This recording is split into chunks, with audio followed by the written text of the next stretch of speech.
Lucius hanya ingin diam di bawah air, tetapi di kamar mandi, dia secara tidak sengaja melihat pusaran air. Ketika Lucius pergi untuk memeriksa, dia tersedot oleh suatu aliran kekuatan. Tunggu sampai dia berjuang untuk keluar dari air.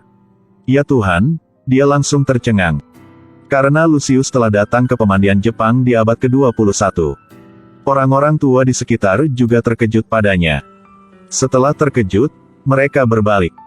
Lucius memperhatikan bahwa tempat ini lebih maju daripada pemandian manapun yang pernah dia lihat. Kipas angin berputar di dinding. Keran dapat dikontrol dan mesin pijat membuatnya takjub. Para peralatan ini membuatnya merasa tercerahkan. Karena di Roma dia adalah seorang arsitek yang gagal. Saat berkeliling, siapa yang mengira dia masuk ke ruang ganti wanita dan dilempari batu oleh seorang wanita tua, menyebabkan dia pingsan di tanah. Mami sangat tertarik dengan citra Lucius. Karena dia menginspirasinya untuk membuat manga. Jadi Mami mulai menggunakan Lucius sebagai model untuk menulis. Ketika Lucius bangun, pemilik pemandian memberinya sebotol susu sapi rasa. Dia tersentuh oleh rasa susu yang manis dan asam. Ini adalah kelezatan yang belum pernah dia rasakan sejak dia lahir. Jadi dia terlalu bahagia hingga dia pingsan. Ketika Lucius sadar kembali, dia menemukan dirinya kembali di Roma. Semua orang bilang dia hampir tenggelam di tempat pemandian. Dia pikir pengalamannya sebelumnya hanyalah mimpi. Tetapi ketika dia melihat botol susu di sebelahnya, dia tercengang. 2 bulan kemudian, Lucius berkati ruang kamar mandi di abad ke-21. Ia dengan cepat berubah dari seorang anak lelaki yang tidak dikenal menjadi seorang arsitek yang luar biasa. Desainnya sangat dihargai oleh semua orang. Keesokan harinya, dia berendam di bak mandi yang dirinya mendesain. Seorang paman kaya memintanya untuk mendesain kamar mandi di rumahnya. Saat Lucius sedang memikirkan bagaimana menjalankan ide paman itu, dia sekali lagi dibawa ke zaman modern oleh kekuatan misterius. Seorang lelaki tua datang dan memintanya untuk membasuh punggungnya. Lucius tidak tahu harus berbuat apa. Berkat lelaki tua ini dia menemukan lebih banyak alat mandi. Kebetulan, Mami juga ada di tempat ini. Setelah melihat Lucius, dia bergegas pergi untuk mengambil buku gambar manga. Tetapi ketika dia kembali, Lucius tidak terlihat lagi. Setelah kembali ke Roma, Lucius menghasilkan banyak uang berkat pendesainan alat kamar mandi. Dia akhirnya menjadi orang kaya. Tapi istrinya masih belum puas. Dia menunjuk perutnya, menyuruh Lucius untuk berusaha keras. Tapi Lucius sibuk sepanjang hari dan malam dengan karir desainnya sendiri. Dihadapkan dengan godaan istrinya, dia tidak bereaksi. Sang istri memarahinya karena menjadi pria yang tidak berguna, lalu berbalik dan pergi. Lucius mendapatkan medali yang diberikan oleh raja.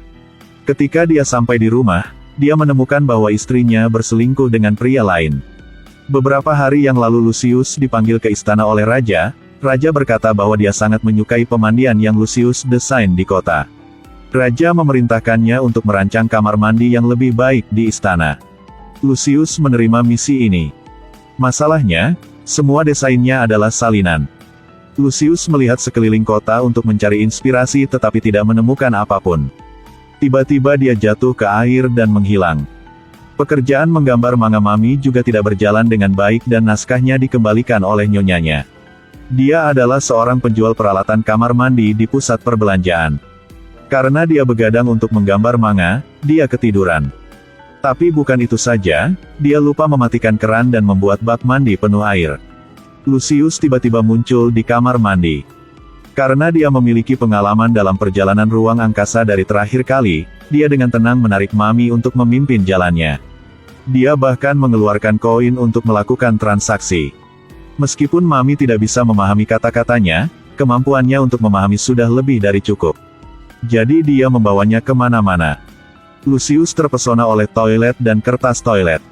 Dia merasa lebih aneh ketika dia melihat toilet ini yang bisa mencuci pantatnya. Dia merasa seperti di surga ketika dia pergi ke toilet. Setelah kembali ke Roma, Lucius menciptakan pemandian paling luar biasa dalam sejarah untuk raja. Dia membuat toilet yang bisa menyemprotkan air tanpa henti untuk mencuci pantat. Sebuah bak mandi yang ditiup tabung oleh budak untuk membuat gelembung. Tangki ikan bercahaya dengan lilin beraroma. Ini benar-benar di luar harapan raja. Dia diberi kalung kehormatan khusus. Lucius berlari pulang memamerkan prestasinya sendiri kepada istrinya. Tapi ternyata istrinya berselingkuh dengan pria lain. Mami di abad 21 tidak bisa menggambar manga. Pekerjaan seorang salesman di mall juga diberhentikan. Dia hanya bisa kembali ke kampung halamannya untuk bekerja di pemandian. Ketika dia menemukan bahwa koin di tangannya adalah koin Romawi kuno, dia mulai belajar bahasa Latin. Lucius sendirian tercengang di kamar. Karena istrinya meninggalkan rumah untuk pria lain. Utusan raja memanggilnya ke istana lagi. Ternyata, raja baru saja kehilangan seorang pangeran. Dia percaya bahwa buaya itu bereinkarnasi sebagai putranya. Ingin Lucius merancang tempat yang cocok untuk buaya hidup. Demi memuaskan keinginan raja, Lucius harus sangat berhati-hati. Jika dia membuat buaya itu mati, hidupnya pasti tidak akan menahan.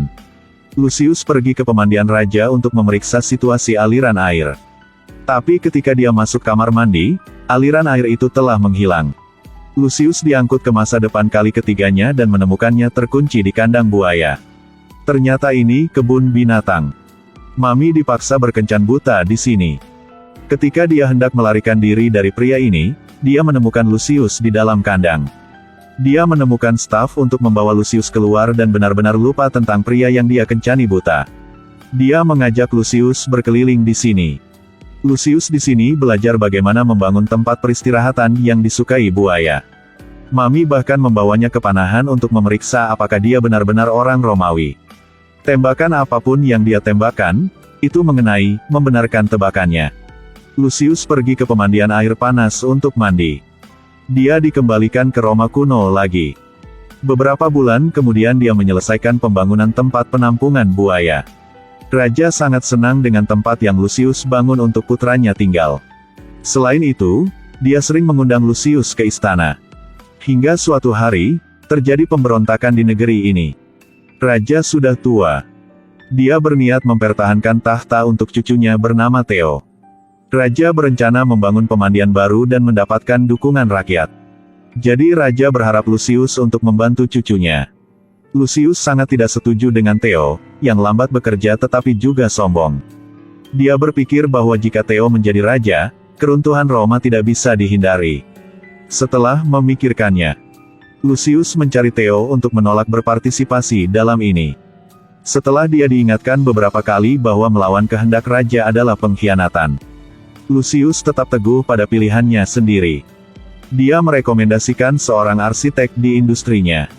Tapi orang ini sangat marah pada Lucius. Karena desain Lucius membuatnya bangkrut. Mereka akhirnya berkelahi. Lucius setelah didorong yang jatuh ke tanah, dia bangun dikelilingi oleh orang-orang tua. Orang-orang tua ini memasukkan tubuh Lucius yang terluka ke dalam sumber air panas. Mereka mengatakan kepadanya bahwa cedera kulit akan segera pulih kalau permandian di air panas. Orang tua itu juga membiarkannya minum anggur putih. Lucius belum pernah minum alkohol sekuat itu. Saat mabuk, dia bertemu Mami yang sekarang berbicara bahasa Latin. Lucius pingsan, jatuh di atas Mami. Dia dan Mami tidak tahu apa yang terjadi dan jatuh ke danau. Ketika mereka bangun, mereka sudah berada di Roma. Yang mengejutkan Mami adalah Lucius menolak untuk melaksanakan perintah raja dan akan dieksekusi. Mami mencoba meyakinkan Lucius untuk menerima misi ini tapi gagal. Lucius mengambil barang bawaannya dan melarikan diri. Pada saat yang sama, sekelompok orang tua di zaman modern mencari mereka. Ketika mereka jatuh ke dalam air, mereka juga terperangkap di dalam air dan juga dibawa ke Roma. Lucius sedang dalam perjalanan untuk berlindung, dia bertemu dengan sumber air panas alami. Dia ingat ketika orang tua merawatnya dan menyadari bahwa sumber air panas dapat menyembuhkan tentara. Dia buru-buru pergi untuk berdiskusi dengan Mami. Lucius berlari mencari raja dan menjelaskan kepadanya tentang kekuatan penyembuhan sumber air panas. Dia juga mengklaim bahwa dia mengikuti instruksi Antoni dan menemukan sumber air panas. Antoni adalah orang yang mampu mewarisi tahta. Jadi Lucius menganggapnya lebih memenuhi syarat untuk mewarisi tahta daripada Theo. Setelah mendapatkan izin, Lucius memimpin semua orang untuk mulai membangun tempat penyembuhan. Sejumlah besar tentara sedang memulihkan diri di sini. Mami dan para lelaki tua menerapkan pengetahuan medis modern untuk merawat luka mereka agar cepat pulih.